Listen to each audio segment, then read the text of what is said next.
Congolaises, Congolais, chers compatriotes, il y a 6 ans, je prenais congé de mes responsabilités en tant que président de la République, chef de l'État. Et fait inédit dans notre pays, en près de 60 ans d'indépendance. J'ai passé pacifiquement la main à un nouveau chef d'État. Depuis lors, je m'étais imposé un strict devoir de réserve, y compris quand je fais l'objet, directement ou par mes proches interposés, de provocations, de déni de droit, d'humiliation, d'imputations dommageables et d'autres multiples atteintes à ma dignité.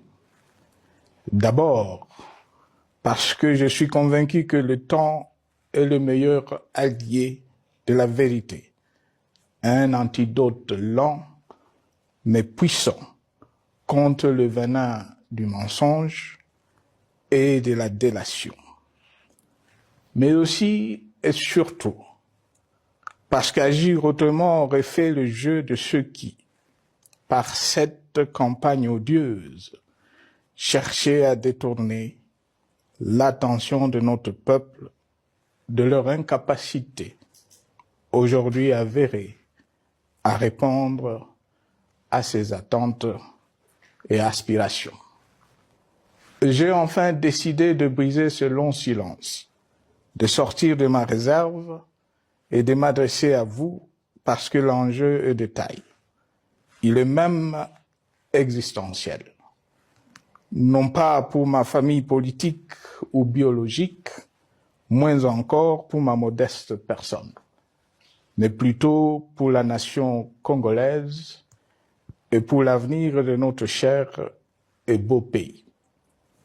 J'ai décidé de briser le silence parce qu'au vu de la situation que traverse notre pays, continuer à me taire m'aurait rendu poursuivable devant le tribunal de l'histoire pour non-assistance à plus de 100 millions de compatriotes en danger.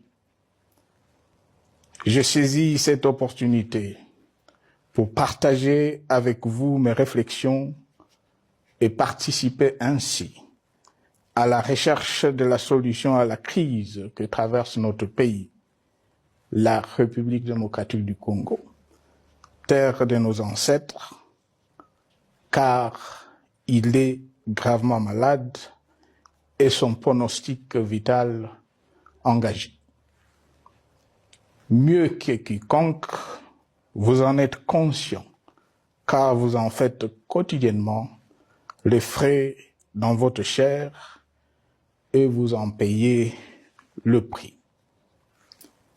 Mes chers compatriotes, vu l'importance stratégique de notre pays et le rôle qu'il est appelé à jouer, j'avais, de l'avènement au pouvoir du chef de l'État actuel, conclu avec lui un accord donnant naissance à la coalition entre nos forces politiques respectives. À propos de cet accord, beaucoup de contre-vérités ont été dites, y compris, fort malheureusement, par celui qui est censé connaître la vérité, parce qu'en étant l'un de deux principaux signataires. En attendant qu'au moment opportun, la vérité soit rétablie, preuve irréfutable à l'appui, permettez-moi pour l'instant d'affirmer qu'en ce qui me concerne, la conclusion de cet accord n'avait pour seule motivation que l'intérêt supérieur de la nation. Par cet accord de mutualisation de forces, j'entendais en effet permettre à mon successeur d'exercer dans la direction des affaires de l'État plus de pouvoir effectif que ce que la faible représentation de sa famille politique au sein de la nouvelle Assemblée nationale était en droit de lui conférer. Je voulais par ailleurs faciliter le fonctionnement harmonieux des institutions et éviter à la nation, comme à notre jeune démocratie, d'éventuelles crises politiques qui leur auraient été fatales. Cette première alternance pacifique et civilisée à la tête du pays avait suscité d'autant plus d'espoir qu'en janvier 2019, notre pays se trouvait en bien meilleur état qu'au moment de ma propre accession à la magistrature suprême en janvier 2001. Alors que j'avais trouvé un pays au bord de l'implosion, miné par une longue dictature et des guerres, sans institutions républicaines, économiquement en faillite et socialement déchiré. Bref, un pays dont l'incertitude de lendemain menaçait la stabilité de toute la région. Le 24 janvier 2019, j'avais en effet légué un bien meilleur héritage à mon successeur, à savoir un pays réunifié, largement pacifié et dont les limites territoriales correspondaient exactement à celles qu'elles étaient au 30 juin 1960. Une nation reconstituée, réconciliée et fière de sa diversité. Un État doté d'une constitution progressiste et des institutions fonctionnant harmonieusement. Une économie dynamique et résiliente et débarrassée du fardeau de la dette hérité de régimes antérieurs, du fait de multiples réformes structurelles engagées. Une armée nationale républicaine de plus en plus professionnelle et capable de relever le défi de la défense de l'intégrité du territoire national. Une démocratie en constante consolidation, avec notamment l'organisation sur fonds propres d'un troisième cycle électoral. Le cœur serré, je constate qu'à peine 6 ans après, ce bel héritage en indivision, légué à l'ensemble de notre peuple, a été complètement dilapidé par celui qui en avait reçu la garde. Que notre pays offre un spectacle de plus désolant et qu'il suscite d'autant plus de désespoir au sein de notre peuple et de pitié et de moquerie à travers le monde, que l'inconscience de ses dirigeants ne permet aucun espoir de redressement. Cette détérioration rapide de la situation générale du pays est principalement due à l'inverse du pouvoir sans limite. Le nouveau dirigeant s'illustre en effet par une série de remises en cause, reniements et violations intentionnelles de la Constitution, avec en toile de fond la volonté irrésistible de concentrer tout le pouvoir entre les mains d'un seul homme, au mépris du pacte qui cimentait la cohésion de notre peuple. Le premier acte de remise en question de ce pacte républicain, véritable socle de stabilité et de cohésion nationale, a consisté à violer délibérément la Constitution et les lois pertinentes lors du premier remaniement de la Cour constitutionnelle par le président de la République. La violation de ce texte juridique, fondement de tout état de droit, pour de simples raisons de confort politique est devenue, depuis lors, une marque distinctive de la gouvernance de notre pays. Dans le même esprit, en décembre 2020, il fut organisé un coup d'État institutionnel à la suite du renversement en pleine mandature d'une majorité parlementaire, pourtant dévolue par le peuple souverain, ainsi que le gouvernement qui en était issu. S'en sont ainsi suivis la nomination illégale de membres de la Commission électorale nationale indépendante, ainsi que le simulacre des élections de décembre 2023, organisées en violation du cadre juridique et de normes internationales pertinentes, qui, par une ampleur sans précédent de la fraude, ont amplifié l'illégitimité des institutions et de leurs animateurs. Le coup de grâce a été donné par l'annonce du projet de changement de la Constitution, un projet dont la réalisation liquiderait totalement le consensus national de Sun City. Les conséquences négatives de cette gouvernance non orthodoxe sont pour le moins stupéfiantes. Le pays est ainsi devenu un espace de non-droit. La République a cessé d'être démocratique et la volonté du chef de l'État tient désormais lieu de loi suprême, supplantant la Constitution et les lois. En revanche, érigé en politique du gouvernement, le populisme et la démagogie, le mensonge et l'arrogance, la discrimination et la stigmatisation de certaines composantes de notre peuple, l'institutionnalisation du tribalisme et du népotisme,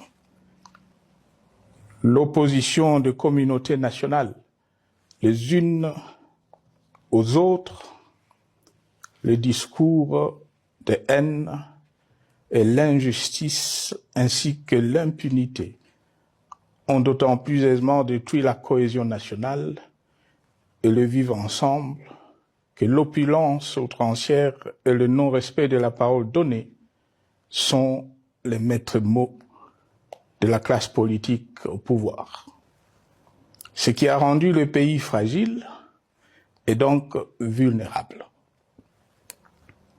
Plus grave, le repli identitaire, dangereux pour l'édification de toute nation, a refait surface, avec ses vieux démons dont l'intolérance et la division est circonstance aggravante. Cela est non seulement toléré et impuni, mais aussi et surtout véhiculé et financé par les tenants du pouvoir. Face à cette dérive, le Parlement a abdiqué de sa mission constitutionnelle de contre-pouvoir. Il a ainsi cessé d'être le temple de la démocratie, le lieu par excellence de l'expression législative et la volonté du souverain primaire, pour ne plus être qu'une chambre d'enregistrement de la volonté d'une seule personne. Quant à la justice, garante constitutionnelle des libertés publiques et du socle de valeurs, qui structure notre identité et forge notre unité, elle a complètement démissionné de ses responsabilités, se laissant ouvertement instrumentalisée à des fins politiques. Elle n'est donc plus qu'un instrument d'oppression d'une dictature qui tente désespérément de survivre à contre-courant de l'histoire, par la terreur et l'imposition de la pensée unique. Rôle peu louable, qu'elle partage avec les milices tribales, ainsi que la police et le service de renseignement, eux aussi détournés de leur noble mission de protection des citoyens et de sécurisation de l'État. Sur le plan économique, la situation est de plus inquiétante. Malgré l'augmentation des recettes publiques, essentiellement due à l'arrivée à maturité de toutes les réformes courageusement votées de 2002 à 2018, notamment le nouveau code minier, forestier, des hydrocarbures, des assurances et de la sous-traitance, et un niveau d'aide financière accru de la part des institutions de Bretton Woods. Aucun investissement n'a été réalisé pour doter le pays d'infrastructures modernes, soutenir des réformes structurelles et stimuler la croissance. Par contre, l'inflation et la dépréciation monétaire, jadis vaincues, sont de retour. La corruption et le détournement de deniers publics ont atteint un niveau inédit. Et l'endettement public que nous avions maîtrisé de 2010 a de nouveau grimpé en flèche, dépassant la barre de 10 milliards de dollars et suscitant des inquiétudes légitimes quant à la solvabilité à moyen et long terme du pays. Les conséquences sur le plan social sont aussi dramatiques. Aggravation du chômage, accumulation des arriérés des salaires des agents de l'État, baisse drastique du niveau de vie de la population et recrudescence du banditisme urbain, de l'exode rural et de la famine dans un nombre croissant de provinces. Les Congolais sont désormais en proie à une véritable angoisse existentielle. Parmi les victimes résignées de ce gâchis se trouve en bonne place notre jeunesse, qui a été pourtant de tout le combat démocratique et qui a beaucoup cru aux vertus de l'alternance pacifique. Aujourd'hui, sans repère ni perspective sérieuse du lendemain, et se sont abandonnés, laissés à la merci des entrepreneurs de conflits et de vendeurs d'illusions de tous bords. Rien de ce qui lui a été promis depuis 6 ans n'a été réalisé. À cette jeunesse désabusée, comme à l'ensemble de notre peuple, nous tenons à donner une assurance. L'échec d'un régime compromet, mais ne scelle pas définitivement le sort d'un peuple. Mes chers compatriotes, s'agissant de la situation sécuritaire, dans les grandes agglomérations comme dans nos campagnes, elle est partout plus que préoccupante. C'est le cas notamment au nord Kivu, au sud Kivu, en Ituri, au Maniema, au Tanganyika, au Katanga et au Mai-Ndombe, province pourtant voisine de Kinshasa, capitale du pays et siège des institutions. Le sang de nos compatriotes civils et militaires, valeureux officiers et soldats des rangs, mais aussi députés, éminents membres de la société civile ou de partis politiques, a ainsi abondamment et gratuitement coulé. Du fait de l'intolérance, du cynisme, voire pire, d'un terrorisme d'État pratiqué dans un seul et unique dessein, l'abus du pouvoir pour le pouvoir. C'est le cas, entre autres, de plusieurs centaines de détenus du centre pénitentiaire de rééducation de Makala, sauvagement abattus dans la nuit du 1er au 2 septembre 2024, victimes sans défense d'un crime incontestable contre l'humanité, à ce jour resté impuni. Il en est de même de membres de la secte mystico-religieuse Wazalendo de Goma, de jeunes de la Junafek à Lubumbashi et du massacre des adeptes de l'église Mbidi à Kilwa.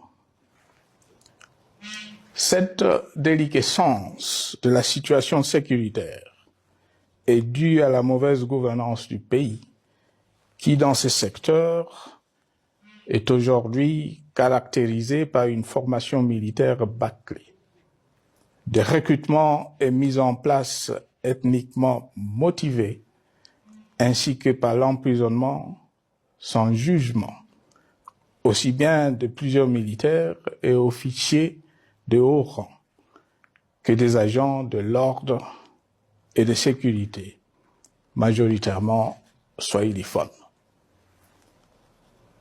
Bien plus, à l'armée nationale, bouclier de la nation, instrument de préservation de l'indépendance nationale et de l'intégrité territoriale, il a été substitué de bandes de mercenaires, de groupes armés, de milices tribales et de forces armées étrangères, qui ont non seulement montré leurs limites, mais aussi enfoncé le pays dans un chaos indescriptible.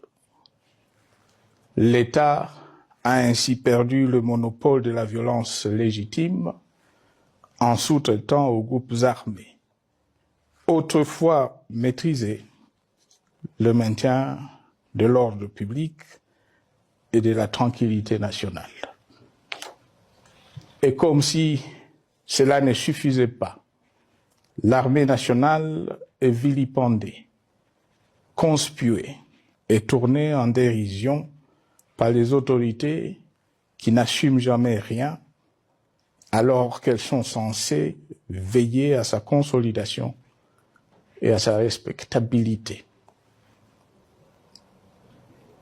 Pour les avoir formés, commandés et conduits au front, je connais nos soldats, boucs émissaires aujourd'hui de toutes les contre-performances enregistrées sur les champs de bataille. Ils ne sont pourtant pas intrinsèquement moins bons, moins nationalistes et moins loyaux. Ce qui a changé entre-temps, c'est la qualité du commandement et de leur prise en charge.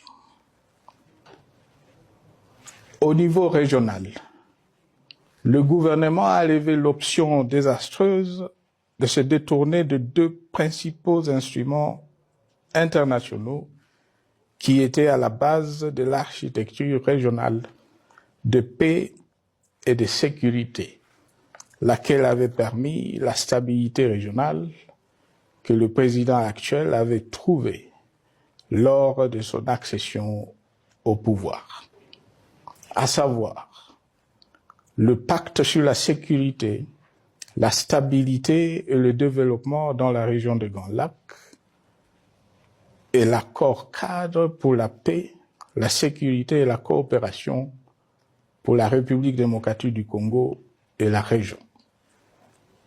Plus grave encore, en faisant de forces négatives, les FDLR, ainsi que des centaines de groupes armés congolais, des supplétifs des forces armées de la République démocratique du Congo, le gouvernement a ouvert la voie à la régionalisation du conflit, avec des conséquences inévitables sur la stabilité de la région. Mes chers compatriotes, alors que sur le plan institutionnel, politique, économique et social, les fondamentaux avaient été établis et que le pays avait été placé sur la rampe de lancement, prêt à décoller. Nous voici, hélas, en un temps record, soit 6 ans, de nouveau à la case départ. Seul d'un État failli, divisé, désintégré, au bord de l'implosion, inscrit en bonne place au palmarès de pays pauvres, le plus corrompu et très endetté. En atteste tout le rapport tant du Conseil de sécurité des Nations Unies que ceux sur l'indice de développement humain et sur la pauvreté. La crise qui déchire notre pays est donc profonde et multidimensionnelle. Sa solution doit être nécessairement globale. Toute autre approche n'a donc aucune chance de conduire à une paix durable. Bien plus, le Congo est intemporel. Il n'appartient pas à tel ou tel régime politique, ce dernier étant par définition rotatif et donc passager en démocratie. Il appartient plutôt au peuple congolais dans sa grande diversité. Ce qui est vrai du Congo l'est aussi des immenses ressources du sol et du sous-sol dont il regorge et qui sont essentielles à la croissance et au développement à l'échelle internationale.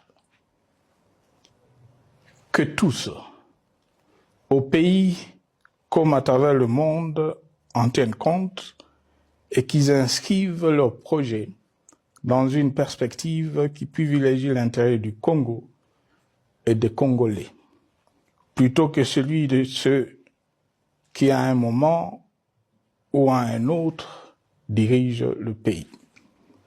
Cela étant, pour sauver le Congo, les griefs légitimes du peuple congolais contre le régime en place ne peuvent être éludés. Ils doivent plutôt être pris en compte. La dictature doit prendre fin et la démocratie, tout comme la bonne gouvernance économique et sociales doivent être restaurées. Car, comme en témoigne l'histoire, il ne peut y avoir de solutions sécuritaires définitives sans solution politique sincère. Sinon, il y aura de nouvelles vagues de convulsions politiques, de troubles à la paix, d'insécurité, d'instabilité institutionnelle, de conflits armés et de guerres civiles. Perspective qu'en toute responsabilité, nous, Congolais, ne pouvons plus nous permettre. Il est dès lors vital que les multiples initiatives de recherche de la paix, Luanda, Nairobi, EAC et SADC, l'Union africaine, Doha et Washington, que nous accueillons favorablement, les considérant comme autant de signes de compassion et de solidarité à notre peuple, soient conscientes de cette exigence. Qu'elles accordent aux Congolais à la fois maîtres de leur destin et premières victimes de cette crise la place centrale qui leur revient de droit, aussi bien dans le diagnostic du mal dont souffre le pays que dans la prescription du traitement dont il a besoin pour en guérir définitivement. Il convient de noter à ce sujet que le gouvernement de Kinshasa s'est enfin résolu à se mettre autour d'une même table avec l'AFC/M23 depuis plusieurs semaines à Doha, même si, bizarrement, il continue à considérer comme un crime le fait que les autres Congolais se parlent entre eux. C'est le lieu pour moi de saluer la démarche des évêques de la CENCO et de l'ECC, qui a le mérite de n'exclure du débat aucun sujet ni aucun de nos compatriotes. Sans être parfaite, cette initiative conjointe des Églises mérite le soutien et, si nécessaire, des enrichissements de la part de notre peuple.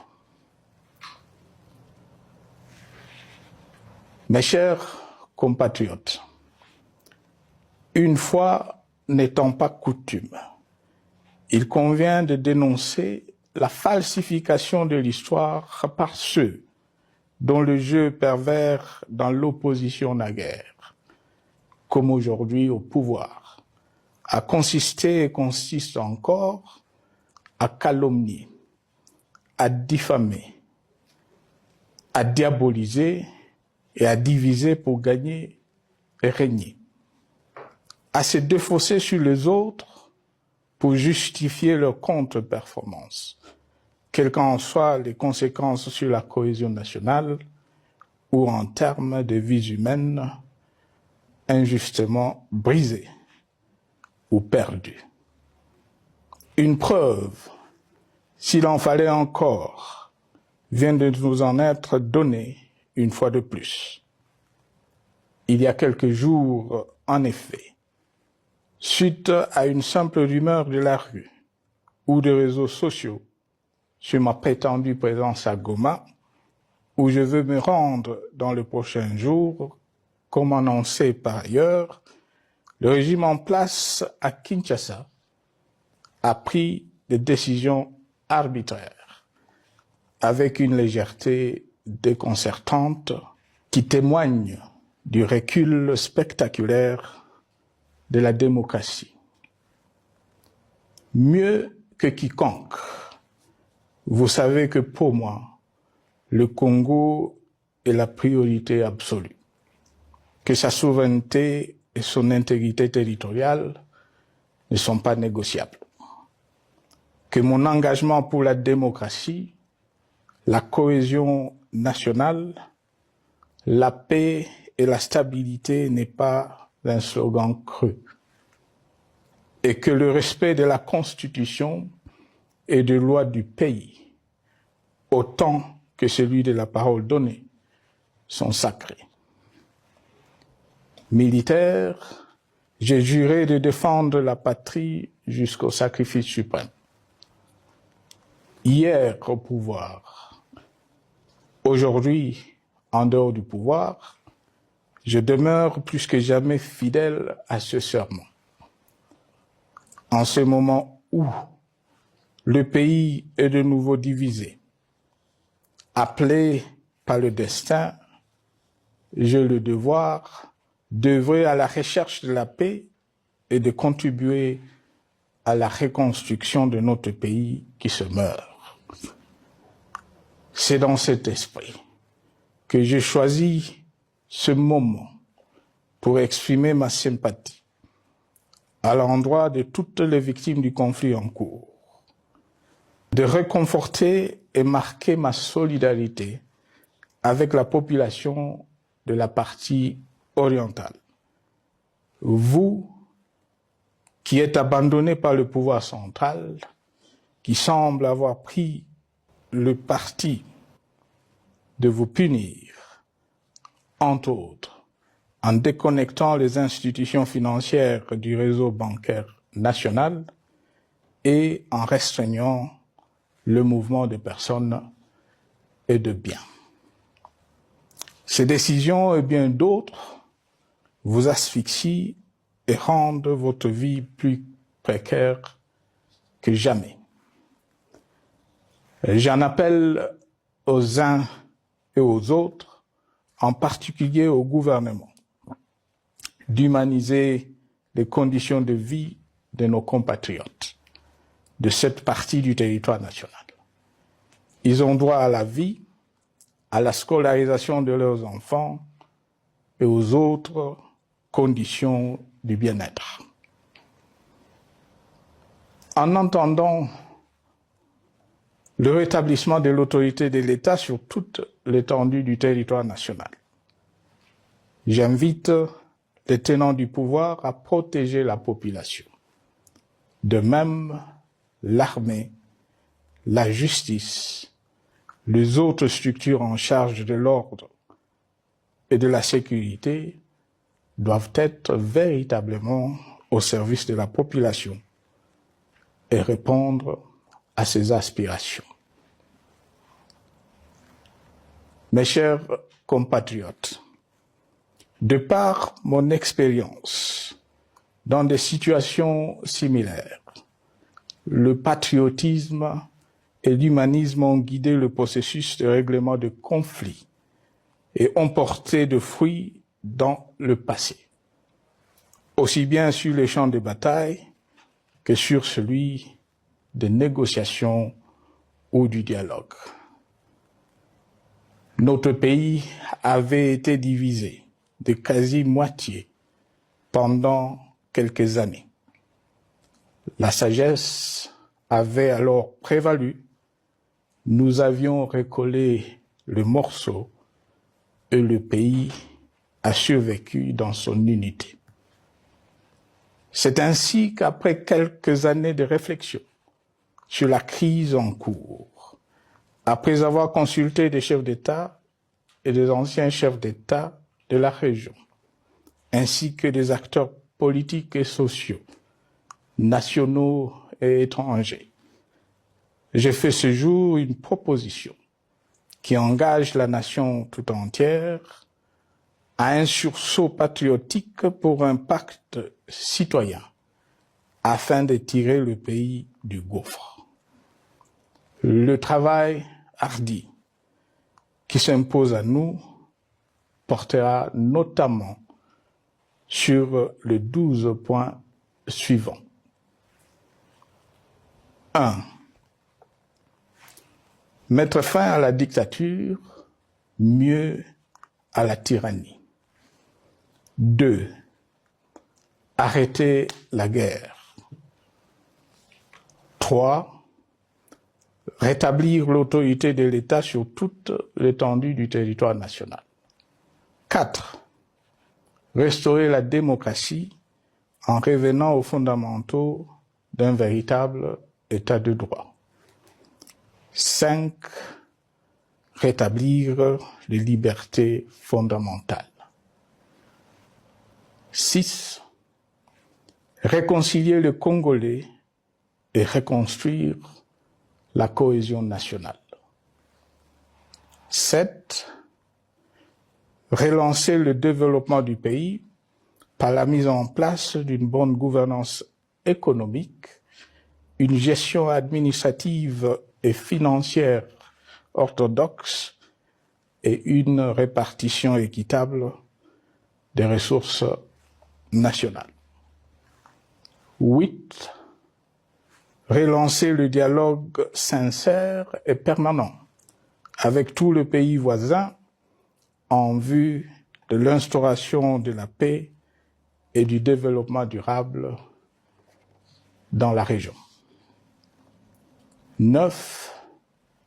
Rétablir la crédibilité du pays auprès de partenaires au niveau tant régional, continental qu'international.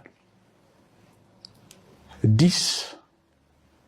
Neutraliser tous les groupes armés nationaux et étrangers et rapatrier ces derniers dans leur pays d'origine.